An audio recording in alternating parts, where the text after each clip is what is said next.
Diwani TV ప్రేక్షకులందరికీ శుభోదయం. యేసుక్రీస్తు పరిశుద్ధ నామంలో ప్రియులారా, మీ అందరికీ స్వాగతం, సుస్వాగతం. గడిచిన దినమంతా కాచి కాపాడిన దేవునికి మనసారా వందనాలు తెలియచేద్దాం. ప్రియులారా, దేవుని ప్రేమ తరిగిపోలేదు, ఆయన కరుణ సమసిపోలేదు.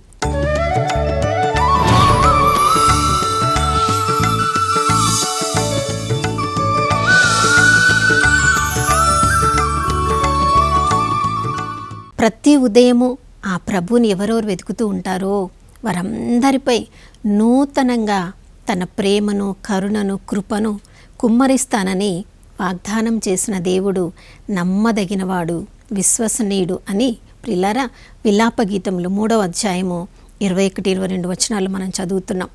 వాగ్దానం ఇచ్చిన దేవుడు, వాగ్దానాన్ని నిలబెట్టుకునే దేవుడు, ఈరోజు మనందరినీ కూడా సజీవుల లెక్కలో ఉంచిన దేవుడు తన ప్రేమను, కరుణను మనందరిపై కుమ్మరించారని మనం విశ్వసిస్తే వాటిని మన జీవితంలో అనుభవించవచ్చు. ప్రియులారా, మరి ఆ వాగ్దానాన్ని విశ్వసించడము మన అంతరంగిక జీవితానికి సంబంధించినది. ఎప్పుడైతే మన ఆత్మీయ అంతరంగిక జీవితంలో వాగ్దానాన్ని మనం స్వీకరించినప్పుడు, విశ్వసించినప్పుడు మాత్రమే అది మన బాహ్య ప్రపంచంలో, మన బాహ్య జీవితంలో అది కనిపిస్తుంది. అంటే ప్రతి ఒక్కరి జీవితంలో బాహ్య జీవితము, అంతరంగ జీవితము అనే 2 రకాలుగా మనం జీవిస్తూ ఉంటాం. మన అంతరంగంలో జరిగేది మనకి మాత్రమే తెలుసు, మనల్ని సృజించిన ఆ దేవుడికి తెలుసు. మన బాహ్య జీవితంలో జరిగేది మనకి తెలుసు, మన చుట్టూ ఉన్న వాళ్ళందరూ కూడా గమనించవచ్చు. కానీ చాలాసార్లు మనం బాహ్య జీవితానికి ఎక్కువ ప్రాముఖ్యతనిస్తూ ఉంటాం. చూడండి, మనం ఆదివారము నేను దేవాలయానికి వెళ్ళి దివ్యబలి పూజలో పాల్గొంటే నేను చాలా భక్తిగల క్రైస్తవుని అని మనం అనుకుంటాం. ఇంకా కొంచెము ప్రతిరోజు నేను దివ్యబలి పూజలో పాల్గొంటే అందరి దృష్టిలో ఇంకా ఎక్కువ భక్తిగల క్రైస్తవుని, క్రైస్తవురాలనని అందరితో గుర్తింపు పొందుతాం. మరి ప్రతిరోజు దివ్యబలి పూజలు అయితే పాల్గొంటున్నాం, ప్రతిరోజు ప్రార్థన చేసుకుంటున్నాం, ప్రతిరోజు దేవుని వాక్యాన్ని కూడా మన గృహములో మన సొంత సమయాన్ని కేటాయించి మనం చదువుతూ ఉండవచ్చు. అది బాహ్యంగా మన జీవితంలో మనం చూసేది, అందరూ చూసేది. కానీ ధ్యానించిన వాక్యాన్ని మన జీవితానికి అన్వయించుకుంటున్నామా, మన జీవితంలో దాని క్రియారూపంలో చూపిస్తున్నామా, అది మన అంతరంగిక జీవితానికి సంబంధించింది. ప్రియులారా, మనం బాహ్యంగా ఎంతోమంది దృష్టిలో చాలా పేరు ప్రఖ్యాతులు కలిగిన వాళ్ళం ఉండొచ్చు, ఎంతో మంచి పేరున్న వాళ్ళం ఉండవచ్చు. కానీ అంతరంగంగా, బాహ్యంగా ఉన్నది అంతరంగా ఉన్నదానికి ఏమైనా పోలిక ఉందా లేదా వ్యత్యాసం ఉందా? ప్రతి క్షణము మనం గమనిస్తూ ఉండాలి. ఎందుకంటే దేవుడు మన అంతరంగాన్ని చూసి దానికి తగినట్లుగా మనకు బహుమానం ఇచ్చే దేవుడు. ప్రియులారా, బాహ్యంగా మనము మంచిది చేసినప్పుడు అందరూ మెచ్చుకుంటారు, ఆ బహుమానము ఈ లోకంలోనే మనకు దొరుకుతుంది. అందుకనే గలతీలకు రాసిన లేఖలో పౌలు భక్తుని ద్వారా ప్రభు చెప్తున్నాడు, మంచిని చేయుటలో మీరు నిరాశ చెందక, విసుగు చెందక, మీరు బాహ్యంగా మాత్రమే కాదు అంతరంగంలో కూడా ఎవరికి కనపడకుండా రహస్యంగా చేయగలిగినంత వరకు మంచి కార్యాలు చేస్తూ ఉండాలి. మనం కుడి చేతితో చేసేది ఎడమ చేతికి తెలియకుండా అంతరంగ సంబంధమైన రహస్యంగా మనము మంచి కార్యములను చేసినప్పుడు ప్రియులారా, ఆ రహస్య కార్యములను గమనించి మన పరలోకపు తండ్రి మనకి గొప్ప బహుమానం అందరి ముందు ఇస్తాడని మత్తయి సువార్త 6వ అధ్యాయంలో మనం చదువుతున్నాం.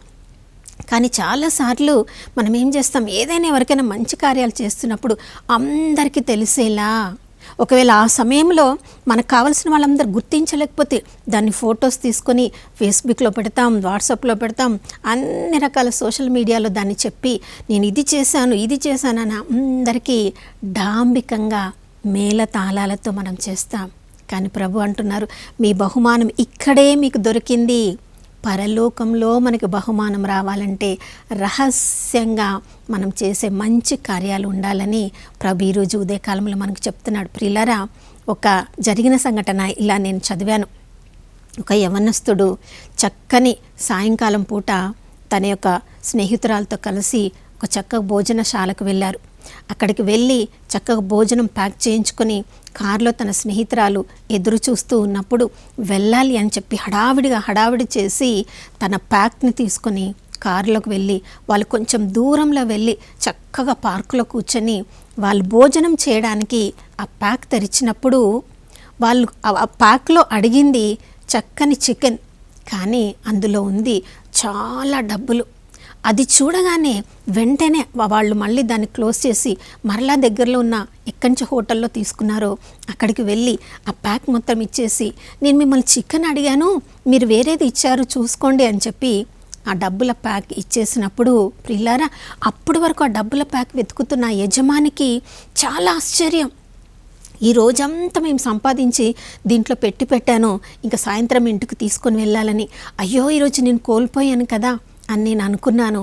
కానీ ఎంత మంచి అబ్బాయి ఈ యవ్వనస్తుడు, ఎంత నీతి న్యాయం కలిగిన వాడు, ఈ వయస్సులోనే ఇలా ఉంటే ఎంత పేరు ప్రఖ్యాతులు గల గొప్ప వ్యక్తిగా సమాజంలో మారిపోతాడు కదా అని అనుకొని, నీ పేరేంటి, నువ్వు ఎక్కడి నుంచి వచ్చావు, ఇంత మంచి మనసు గల వ్యక్తి కదా, దగ్గరలో ఉన్న న్యూస్ పేపర్ వాళ్ళని పిలుస్తాను, విలేకరులను పిలుస్తాను, నీ ఫోటో తీసుకుంటారు, నీ పేరు అడ్రస్ చెప్పు, ఈ లోకల్ పేపర్లో నువ్వు చేసిన మంచి కార్యాన్ని వాళ్ళందరికీ తెలియచేస్తారు అని చెప్పినప్పుడు ఎంత అడిగినా పేరు చెప్పలేదంట. ఇంతగా అడుగుతున్నాను కదా, ఎందుకు నువ్వు పేరు చెప్పడం లేదు, ఇంత మంచి కార్యం చేసావన్నప్పుడు ఆ యవ్వనస్తుడు నా చికెన్ నాకు ఇవ్వండి నేను వెళ్ళిపోతాను, నా చికెన్ నాకు ఇవ్వండి నేను వెళ్ళిపోతాను అంటున్నాడు. కానీ పేరు అడ్రస్ మాత్రం ఏమీ చెప్పడం లేదు. తన చికెన్ తీసుకున్నాడు, గేటు వరకు వెళ్ళాడు. కానీ ఆ యజమాని మాత్రము ఆ అబ్బాయిని వదిలిపెట్టలేదు. మరలా చివరిసారిగా అడుగుతున్నాను, ఎందుకు నీ పేరు చెప్పడం లేదు, ఎందుకు నీ అడ్రస్ చెప్పడం లేదు, ఇంత మంచి కార్యం చేసావు కదా అని అడిగినప్పుడు ఆ అబ్బాయి చెప్పిన మాట ఏంటంటే, మీ దృష్టిలో నేను చాలా మంచివాడిని అని మీరు అనుకుంటున్నారు, బాహ్యంగా జరిగింది చూసి నేను మంచివాడిని అని మీరు అనుకుంటున్నారు. కానీ నేను ఇక్కడికి నా స్నేహితురాలితో నేను పార్కుకి వచ్చాను, ఈ సంగతి నా భార్యకు తెలిస్తే నా కుటుంబం విడిపోతుంది, నా భార్య దృష్టిలో నేను చెడ్డవాడను, నా భార్యను మోసం చేసి నా స్నేహితురాలితో నేను ఇక్కడ ఎంజాయ్ చేయడానికి వచ్చాను అని చెప్పినప్పుడు ఆ హోటల్ యజమానికి ఏం చేయాలో అర్థం కాలేదంట. బాహ్యంగా చూస్తే చాలా నీతి న్యాయములు కలవాడిగా ఉన్నాడు, ఇన్ని డబ్బులు కదా, ఈ డబ్బులు తీసుకొని వెళ్ళిపోవచ్చు, కానీ న్యాయంగా తీసుకొని నా డబ్బులు నాకు ఇచ్చేశాడు, తను కొనుక్కున్న చికెన్ మాత్రం తీసుకెళ్ళాడు, ఎంత మంచివాడు కదా అని నేను అనుకున్నాను. కానీ తను తన సొంత భార్యకు చేసే మోసము తనకి మాత్రమే తన అంతరంగంలో తెలుసు. అందుకని ఒకవైపు మంచి కార్యం చేసినా కూడా లోకల్ న్యూస్ పేపర్లో రావడానికి అబ్బాయి ఫోటో వేయించుకోవడానికి ఇష్టపడడం లేదు. నా ప్రియ సహోదర సహోదరి, మనందరి జీవితంలో కూడా ఒకవైపు మంచి కార్యాలు చేస్తూ ఉంటాం, అవి మంచి కార్యాలను మనం అనుకుంటాం, అది చూసిన వాళ్ళు కూడా ఎంత మంచి వాళ్ళు కదా వీళ్ళని మన బాహ్య జీవితాన్ని చూసి మనల్ని పొగుడుతూ ఉంటారు. కానీ మనకి మాత్రమే తెలుసు, మనల్ని సృజించిన దేవుడికి మాత్రమే తెలుసు మనం ఎంత మంచి వాళ్ళమో. చూడండి, కానీ మనం చేసే మంచి కార్యాలు నిజంగా నిజాయితీ గల హృదయంతో, పూర్ణ హృదయంతో మనం చేసినప్పుడు పరలోకపు తండ్రి యేసు ప్రభు పరిశుద్ధాత్మ దేవుడు అవన్నీ గమనిస్తూ ఉంటారు.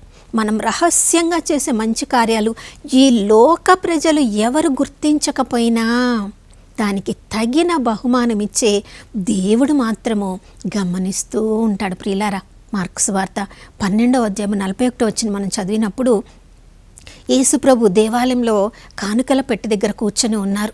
చూడండి, ఆయన దృష్టి కానుకల పెట్టెలో ఎవరెవరు కానుకలు వేస్తున్నారో గమనిస్తూ ఉన్నాడు. అక్కడికి ఒక పేద విధవరాలు వచ్చింది. చూడండి, పేదవాళ్ళు అనగానే ఇచ్చేవాళ్ళలాగా ఉండరు, స్వీకరించే వాళ్ళలాగా ఉంటారు. విధవరాలంటే ఇక తన జీవనోపాధిని తానే సమకూర్చుకోవాలి, ఎవరైనా ఏదైనా సహాయం చేస్తారా అని ఎదురు చూడడంలో అలాంటి సంఖ్యలో ఉండాలి. ఎందుకంటే యెరూషలేము దేవాలయానికి ఎవరెవరు వస్తారు చూడండి, కానుకలు వేసేవాళ్ళు ఎక్కువగా వస్తారు. చాలా రకాల పెట్టెలు, 13 రకాల బాకా వంటి ఆకారం ఉన్న పెట్టెలు కానుకల పెట్టెలు అక్కడ ఉంటాయంట. మనము తోబీతు గ్రంథము 1వ అధ్యాయంలో చూసినప్పుడు తోబీతే స్వయంగా ఈ యొక్క కార్యక్రమాన్ని చెప్తూ ఉన్నాడు, కానుకలు వేయడాన్ని చెప్తూ ఉన్నాడు. తను ప్రతి సంవత్సరము కూడా ఆ నినివే పట్టణంలో ప్రవాసంగా తీసుకుని రాబడిన ఆ సంవత్సరము నుండి తన తల్లి తండ్రి ఎంత మంచి అతనికి నేర్పించాడో ఒంటరిగానైనా ప్రతి సంవత్సరము యెరూషలేము దేవాలయానికి వెళ్తూ ఉన్నాడంట. ఎందుకు యెరూషలేము దేవాలయానికి వెళ్తున్నాడు? ఏమేమి చేస్తున్నాడు? తన తల్లి తండ్రి నేర్పించిన మంచి పద్ధతుల ప్రకారము చూడండి, యాజకుల కొరకు గొర్రె యొక్క మాంసములను నేను తీసుకొని వెళ్తున్నాను. అక్కడ ఉన్న లేవీయులకు వాళ్ళ యొక్క కుటుంబాలను పోషించుకోవడానికి నేను ఒక అంజూరములను, ద్రాక్షములను, ఒలీవ్ నూనెలను వాళ్ళ కొరకు తీసుకొని వెళ్తున్నాను. అంతేకాదు అక్కడ ఉన్న పేదవాళ్లకు, అక్కడ ఉన్న అనాథలకు, అక్కడున్న విధవరాన్లకు నేను ప్రత్యేకంగా కానుకలు సమర్పించడానికి నేను ప్రత్యేకంగా ప్రతి 6 ఏళ్లలో నేను ఏమేమి నా కొరకు నేను సమకూర్చుకుంటున్నానో అందులో 10% తీసుకుని వెళ్తున్నాను. అంతేకాదు ప్రతి 3వ సంవత్సరము మరొక ప్రత్యేక 10% తీసుకొని నేను యెరూషలేము దేవాలయానికి వెళ్తున్నాను. ప్రియులారా, ఇవన్నీ వేసి అంతటితో ఆగడం లేదు. ఇంకా యెరూషలేము దేవాలయంలో ఎవరైనా నిరుపేదలు ఉన్నారేమో, ఒంటరిగా ఉన్నారేమో, తను తీసుకుని వచ్చిన భోజనాన్ని వారితో కలిసి పంచుకొని పండుగలను జరుపుకుంటున్నాడంట. యెరూషలేము దేవాలయంలో కానుకలు సమర్పించడం మాత్రమే కాదు, నినివే పట్టణంలో కూడా ఎవరైనా ఇశ్రాయేలు ప్రజలు వాళ్ళు బాధలో వేదనలో ఉన్నారో వాళ్ళతో తన పండుగలను తన కుటుంబానికి తీసుకొని వచ్చి పండుగలను ఉత్సవములను జరుపుకుంటున్నాడు. ప్రియులారా, ఇలా ఎన్నెన్నో కానుకలను సమర్పించడానికి ఎంతోమంది దేవాలయానికి వస్తారు. వీళ్ళందరూ కూడా ఒక కానుకల పెట్టె దగ్గర నుంచి ఇంకొక కానుకల పెట్టె దగ్గరకు అలా అందరూ వెళ్తూ ఉన్నప్పుడు చుట్టూ ఉన్న వాళ్ళందరూ గమనిస్తూ ఉండవచ్చు. అందరినీ వీళ్ళని చుట్టూ ఉన్న వాళ్ళు కూడా వీళ్ళు ఒక్కొక్క పెట్టె దగ్గరికి వెళ్తున్నప్పుడు ఆ పెద్ద పెద్ద శబ్దం వచ్చేటట్లుగా కానుకలను వేసేటప్పుడు అందరు గమనిస్తూ ఉండవచ్చు. కానీ ఆ పేద విధవరాలు 2 నాణములు వేసినప్పుడు ఏ శబ్దము రాలేదు. ఒకే పెట్టె దగ్గరికి వెళ్ళిందేమో, ఆమె ఎవరి దృష్టిలో పడలేదు ప్రియులారా. కానీ ఎవరి దృష్టిలో పడాలో వారి దృష్టిలో పడింది. తన అంతరంగంగా ఏమి ప్రార్థన చేసుకుందో, ప్రభువా నా జీవనాధారం ఇది, ఈ 2 నాణెంలే నా దగ్గర ఉన్నాయి, ఈ 2 నాణెంలు నీకు వేస్తున్నానయ్యా అని అంతరంగంలో ప్రార్థన చేసి ఎవరికి కనపడకుండా రహస్యంగా వేసినా కూడా యేసు ప్రభు దృష్టిలో పడింది. ప్రియులారా, శిష్యుల దృష్టిలో పడలేదు, యేసు ప్రభు మాత్రమే గమనించారు. అందుకనే శిష్యులను పిలిచి యేసు ప్రభు చెప్తున్నారు, చూడండి ఇక్కడికి వచ్చిన వాళ్ళందరూ కూడా చాలా చాలా కానుకలను సమర్పిస్తున్నారు, కానీ ఆ పేద విధవరాలు 2 నాణములను మాత్రమే సమర్పించిందని అది గమనించని శిష్యులకు వారిని పిలిచి ఆమె తనకు ఉన్నదంతా సమర్పించింది, మిగతా వాళ్ళు తనకు ఉన్న దానిలో కొద్దిగా సమర్పించారు. ప్రియులారా, ఏ హృదయంతో వాళ్ళు సమర్పిస్తున్నారో యేసు ప్రభు గమనిస్తున్నారు. ఆమె విధవరాలు, పేదరాలు, ఆమె దగ్గర 2 నాణెములు తప్ప ఏమీ లేదు అంటే తన జీవితం మొత్తం సమర్పించింది. ఎంత గొప్ప, ఎంత పెద్ద హృదయమో, దేవుని పట్ల ఈమెకు ప్రేమ ఉంది. మిగతా వాళ్ళు కొంచెం హృదయము, కొంచెము వాళ్ళు సమర్పించారు. ప్రియులారా, ఈమె రహస్యంగా ఇంత కార్యము చేసింది కాబట్టి నా తండ్రి గొప్పగా, చూడండి ఆ పేద విధవరాలు పేరు రాయబడలేదు, కానీ పరలోకంలో జీవగ్రంథంలో ఆమె పేరు రాయబడి ఉండొచ్చు. అందుకనే ఆమె పరిస్థితిని బట్టి మనందరికీ ఇన్ని సంవత్సరములు మనం బైబిల్ గ్రంథం చదువుతున్నా ఆమె చేసిన రహస్యంగా చేసిన కార్యాన్ని మనం చదువుతున్నాం. నా ప్రియ సహోదరుడ సహోదరి, మనందరి జీవితంలో కూడా ప్రభు ఏ విధంగా అయితే మనము రహస్యంగా అంతరంగంలో ఏమేమి చేస్తున్నామో, అంతరంగంలో రహస్యంగా జరుగుతున్న కార్యములన్నీ కూడా దేవునికి ప్రీతికరంగా ఉంటే ఒకరోజు పరలోకంలో గొప్ప బహుమానంని ప్రభు మనకిస్తా అంటున్నారు. అసలు ఈ కానుకలను మనం ఎందుకు సమర్పిస్తాము? దేవునికి మనకి ఉన్న సంబంధానికి కృతజ్ఞతగా అనుభవిస్తాం. దేవుడు మనకిచ్చిన ఆశీర్వాదములకు ప్రవ్వా ఇదంతా నీవిచ్చిన దానమయ్యా అని తిరిగి దేవునికి మనకు ఉన్న దానిలో సమర్పిస్తాం. ఇంకా కానుకలను ఎందుకు సమర్పిస్తాం? ప్రవ్వా నీవి నాకు ఇది ఇవ్వకపోతే ఈరోజు నేను ఈ పరిస్థితిలో ఉండేవాడని కాదు, ఇదంతా నీవిచ్చిన దానమయ్యా అని అక్కడ యెరూషలేం దేవాలయంలో అక్కడ ఉన్నవారందరూ దేవుని సేవల్లో పరిచర్యలో ఉన్న వాళ్ళందరి అవసరములు తీర్చబడ్డానికి వాళ్ళు కానుకలను అర్పిస్తున్నారు. నా ప్రియ సహోదర సహోదరి, మన ఈరోజు జీవితంలో కూడా మనం కూడా ప్రతిరోజు దేవాలయానికి వెళ్తున్నాం. మన చుట్టూ ఉన్న పరిచర్యలు చేసే వాళ్ళు ఎంతోమంది ఉన్నారు. దివ్యవాణిలో కూడా ఎన్నో అవసరాలు ఉన్నాయి. మరి దేవుడు మనకిచ్చిన ఆయన కానుకలను దేవుని పరిచర్య కొరకు వాడడానికి మనం సిద్ధంగా ఉన్నామా? మన చుట్టూ దేవుడు ఎంతోమందిని పేదవాళ్ళను మనకు చూపిస్తూ ఉన్నారు, అవసరంలో ఉన్న వాళ్ళని చూపిస్తూ ఉన్నారు.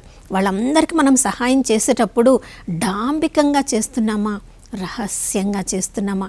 మన ప్రతి కదలికను గమనించే ఆ దేవుని దృష్టిలో మన బాహ్య ప్రపంచము అంతరంగిక జీవితము పోలిక కలిగి ఉన్నాయా, వ్యత్యాసంతో ఉన్నాయా? ప్రియులారా, ఈ ఉదయకాలంలో ఒకవేళ వ్యత్యాసంగా ఉన్నట్లయితే మన బాహ్య ప్రపంచాన్ని అంతరంగిక జీవితాన్ని కలిసి ఉండేటట్లుగా, పోలిగా ఉండేటట్లుగా మనం ప్రభుని వేడుకుందాం. యేసు ప్రభు జీవితాన్ని చూసినప్పుడు ఒంటరిగా ఉన్నప్పుడు దేవునికి పరలోకపు తండ్రికి ప్రీతికరంగా జీవించారు. తన శిష్యులతో ఉన్నప్పుడు ఏ మార్పు లేదు. తను ఒంటరిగా ఉన్నప్పుడు ఎలా ఉన్నాడు, శిష్యులతో కలిసి ఉన్నప్పుడు అలానే ఉన్నాడు, తన కుటుంబంలో ఉన్నప్పుడు అలానే ఉన్నాడు, అందరికి బోధిస్తూ ఉన్నప్పుడు కూడా తండ్రి చిత్తాన్ని నెరవేరుస్తూ ఉన్నాడు. ప్రియులారా, మనమందరం కూడా ఆ యేసు ప్రభు అడుగు జాడల్లో నడిచేవారమైతే మన అంతరంగిక జీవితము, బాహ్య జీవితము రెండు కూడా దేవునికి ప్రీతికరంగా ఉండినట్లు మనము రహస్యంగా దేవుని చిత్తంలో ఏమేమి చేస్తున్నామో పరలోకంలో మనకి బహుమానం సిద్ధపరిచే విధంగా మన జీవితాలు ఉండాలని ప్రార్థించుకుందాం. నాతో కలిసి ప్రార్థించండి. పరిశుద్ధమైన దేవానికి స్తోత్రములు తండ్రి. ప్రవ్వా, ఎన్నోసార్లు మేము కూడా ప్రవ్వా ఎవరికైనా సహాయం చేసినప్పుడు, ఎవరికైనా ఏదైనా మేలు చేసినప్పుడు ప్రవ్వా వాళ్ళందరికీ చెప్పాలని ఆశపడతాం. మేము చేసిన కార్యం అందరికీ తెలియాలని, అందరూ మమ్మల్ని మెచ్చుకోవాలని ప్రవ్వా మేము ఆరాటపడుతూ ఉంటాం. కానీ ప్రవ్వా, హృదయ అంతరంగమును ఎరిగిన దేవుడవు నీవు ప్రవ్వా, నీకు స్తోత్రం. మాలో జరిగే ప్రతి కదలికను ప్రవ్వా, ప్రతి కార్యాన్ని మీరు గమనిస్తూ ఉంటారు. ప్రవ్వా, మా బాహ్య జీవితము, అంతరంగ జీవితము రెండు కూడా పోలిక కలిగి ఉండినట్లుగా కృపను దయచేయండి. అయ్యా, మీరు ఈ లోకంలో జీవించినప్పుడు తండ్రి చిత్తము చేయడమే నా ఆహారం అన్నారు యేసయ్య. మీకు స్తోత్రం. మా అందరి జీవితంలో కూడా ప్రవ్వా అయ్యా, మేము మా బాహ్య జీవితము, అంతరంగిక జీవితము నిన్ను పోలి ఉండున్నట్లుగా మాకు కృపను అనుగ్రహించమని యేసయ్య పరిశుద్ధ నామంలో అడిగి వేడుకొనుచున్నాం తండ్రి, ఆమేన్. ప్రియులారా, ఆ 2 నాణెములను సమర్పించిన పేద విధవరాల్ని గమనించిన దేవుడు ఈరోజు మనందరినీ కూడా గమనిస్తూ ఉన్నారు. ఆమె చేసిన గొప్ప కార్యాన్ని శిష్యులకు చెప్పిన దేవుడు ఈరోజు రహస్యంగా మనం చేసే గొప్ప కార్యములను పరలోకం గుర్తించినగాక. మరొక నూతన శుభోదయంలో మనం అందరం కలుసుకునే వరకు దివ్యవాణి టీవీని వీక్షిస్తూ ఉందాం. ఇమ్మానుయేలు, దేవుడు మనతో ఉన్నారు.